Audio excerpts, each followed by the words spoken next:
Baik, sebelumnya terima kasih Saudara Niko. Pertama dan utama yang saya hormati Yang Mulia Bante Nyanawira dan para Romo Ramani, Bapak Ibu semuanya yang terkasih, dan tidak lupa juga teman-teman semuanya yang ingin dihormati. Ya, pada dasarnya semua ingin terhormat. Apa kabar? Apa kabar? Bohong. Kenapa nih bohong ya? Apa kabar? Biasa saja.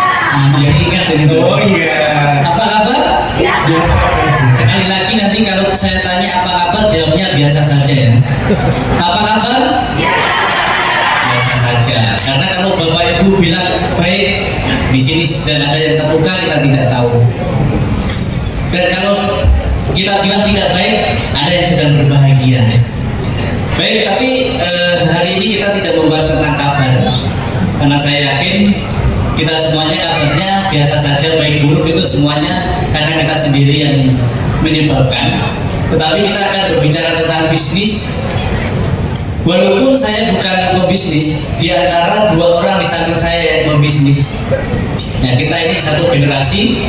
Saya kelahiran 94, Yasa 95, Niko 96. Pas dan berurutan pas di situ. Tolong jangan dipasang nomor ya berarti ya. Iya ya. Dan semuanya pebisnis. Nah, saya nggak pebisnis walaupun sering dibilang pada industri. Ya, tapi industrinya saya nggak ngemis donasi lah.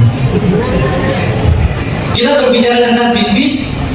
Di antara teman-teman yang pebisnis, kalau di dalam agama Buddha memang tidak ada dibahas khusus ilmu bisnis, tetapi ajaran Buddha sangat relevan dengan bisnis dan ada syarat-syarat menjadi orang yang sukses, kaya secara materi dan kaya secara spiritual di dalam ajaran Buddha. Pertama dan utama adalah tentunya di dalam Dhamma sebagai umat Buddha, di dalam 8 jalan utama ada satu hal yang perlu kita tahu sebagai seorang pebisnis, yaitu mata pencarian yang benar.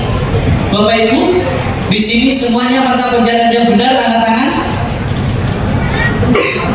Ada mata pencarian yang benar? Oke, yang enggak usah malu-malu lah. Dan yang sudah mata pencarian benar, usahakan mata pencarian benar yang benar-benar benar. Boleh angkat tangan yang sudah mata pencarian benar tapi benar-benar benar. Kok tapi berarti benar Ya. tapi benar-benar. Bapak Ibu, karena mata pencarian benar pun bisa menjadi salah ketika kita dalam prosesnya tidak sesuai dengan Buddha Dhamma. Jualan benar atau tidak sesuai Buddha Dhamma? Jualan buka toko benar? Tapi nipu orang kualitas 1 bilang kualitas 3 bilang 1, benar atau salah? Nah, maka walaupun usaha sudah benar, kita harus pastikan benar-benar benar.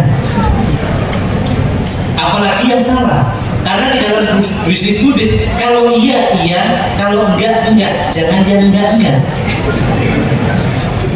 Banyak sekali sekarang fenomena yang enggak mencari pembenaran dan yang udah benar dienggak-enggakkan. Nah, itu maksudnya ya.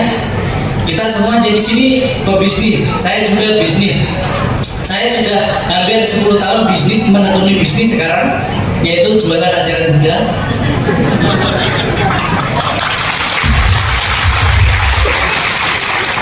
Bapak Ibu, sebagai seorang biku sangha disebut adalah penjaga dhamma. Karena dhamma bukan hanya kita jaga, tetapi kita dituntut untuk mengabarkan, dituntut untuk membagikan. Maka kita perlu yang namanya branding. Nah, ketemu Yasa nanti saya butuh jasanya bagaimana menjual dhamma dengan iklan yang bagus, Ya, advertisement yang sesuai, yang menarik, tetapi yang benar dan benar-benar benar.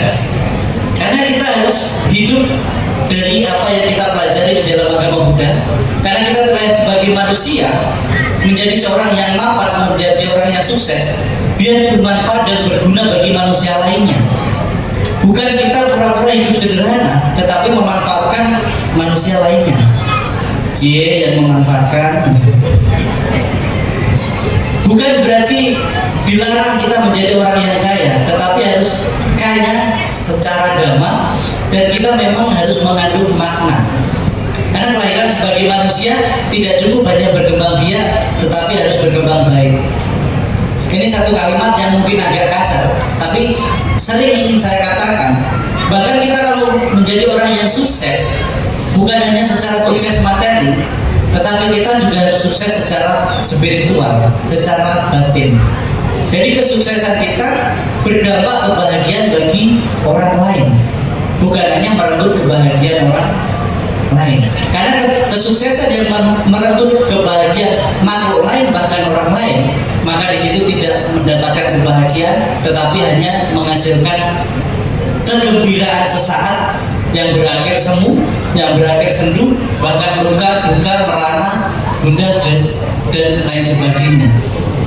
Ya. Jadi kalau di dalam Buddhis, ingat mata pencarian yang benar. Ketika sudah benar, kita harus pastikan benar. Ketika sudah kita mengalami hal yang cukup, tentunya kita ingat kepada orang lain, makhluk lain, agar apa yang kita upayakan, agar apa yang kita lakukan selama ini bukan hanya menjadi kebahagiaan kesuksesan kita, tetapi hidup kita merasa bermakna.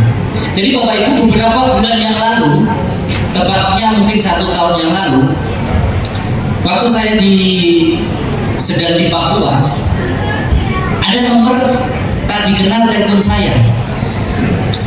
Ketika saya angkat, waktu itu tepat jam 12 malam. Halo, ya pasti bukan cewek, karena Bapak Ibu akan mengharap oh ini cewek berarti. Enggak, coba Bante, kayaknya saya nggak perlu hidup lagi, karena saya nggak materi saya sudah punya, bisnis saya sudah punya, semua sudah selesai. Tetapi yang menjadi alasan saya sekarang, yang menjadi alasan saya untuk kerja berbisnis sekarang bukan untuk saya lagi, karena istri saya sekarang udah sama orang lain. Maksudnya istri dia, bukan istri saya. Sudah sama orang lain. Seorang pebisnis yang sudah kaya, sudah lewat, bahkan hartanya itu dia bingung mau untuk apa, tapi dia bekerja susah payah. Itu semangatnya adalah istrinya, ingin membahagiakan istrinya. Ternyata istrinya dibahagiakan orang lain. So sad. Jadi dia untuk berhenti bekerja, berhenti berbisnis, ingin mengakhiri hidup, karena selama ini motivasi dia hidup dan terus bekerja adalah pasangannya. Waktu itu saya di Papua, besok harus terbang langsung ke ibu kota, dan di situ kita ngobrol dari jam 1 siang sampai jam 7 malam, hanya memastikan dia tidak pindah alam. Ya, karena tugas Bante selain membaca parita orang yang sakit, ada tugas Bante pencabut nyawa juga. Ya, karena sering orang sakit itu keluarganya mudah Bante cepet Bante, saya mau udah baca parita. Soalnya nenek saya sudah lama susah meninggalnya. Hati-hati Bapak Ibu di sini. Bante tidak mendukung dengan itu. Bante bukan pencabut nyawa. Ya. Waktu itu kita ngobrol, dan di situ ternyata setelah kita ngobrol, ternyata kesuksesan secara material ketika tidak dibarengi dengan spiritual. Kalau kakek saya pernah bilang, pengetahuan spiritual tanpa sosial atau ekonomi itu buta. Kalau ekonomi tanpa spiritual itu lumpuh. Nah, itu yang bilang kakek saya, Albert Einstein. Karena sama kakek saya sama kakek-kakek. Memang benar, di dalam masyarakat Buddhis ketika Bapak Ibu sudah sukses, tanpa adanya mata pencarian yang benar, tanpa adanya dibarengi dengan spiritual, maka bingung ketika sudah mentok, saya mau ngapain lagi. Pertama, tidak ada upaya untuk bagaimana memanfaatkan kesuksesan kita bermanfaat bagi orang lain, bahkan makhluk lain. Yang membuat kita bahagianya itu bukan karena materi, tetapi bahagianya karena kita bisa membebaskan makhluk lain, bahkan orang lain, dari belenggu penderitaan orang lain. Ketika kita makan, punya makanan kenyang sendiri, di samping orang yang lapar beberapa hari belum makan, makanan seenak apapun, yaitu menjadi makanan yang tidak bermakna. Tetapi ketika kita bisa berbagi makanan kepada orang lain, yang bahkan makanan yang kita anggap tidak layak untuk kita makan menjadi berkah, menjadi penyambung kehidupan orang lain, maka disitulah makanan menjadi berkah bagi orang lain. Begitu juga dengan topik kita malam hari ini, sukses apa? Bisnis cuan. Bisnis cuan, berkah. bisnis berkah. Bisnis cuan secara materi kita mendapatkan, bisnis berkah. Berkahnya ketika kesuksesan kita menjadi penyebab kesuksesan orang lain, bahkan bukan hanya kesuksesan secara spiritual, tetapi kesuksesan secara batin, kesuksesan secara materi, bahkan kesuksesan orang bertahan hidup satu hari. Bapak Ibu, kesuksesan kecil kita ketika bisa menyambung kesuksesan orang lain untuk bertahan hidup satu hari ini, itu adalah kesuksesan secara batin. Orang sukses banyak yang bingung besok makan di mana. Orang setengah sukses, orang sukses lebih naik lagi, bingung besok mau makan apa. Tetapi kalau orang lebih sukses, ketika tidak dibarengi dengan spiritual, bingung besok makan siapa. Saya ulangi ya, orang sukses yang biasa bingung besok makan di mana. Orang yang sudah sukses bingung besok makan apa. Tetapi orang sukses yang berlebihan tapi tidak dibarengi dengan spiritual, dia selalu bingung besok makan siapa. Karena dia tidak berpikir apa-apa bisnisnya, apa-apa pekerjaannya, ada kepuasan ketika menjatuhkan orang lain. Tetapi ketika kita sukses, walaupun belum sesukses orang yang punya materi banyak, tetapi ketika setiap hari kita berpikir, besok saya berbuat baik kepada siapa ya? Apalagi nanti bertambah lagi, besok saya berbuat baik kemana ya?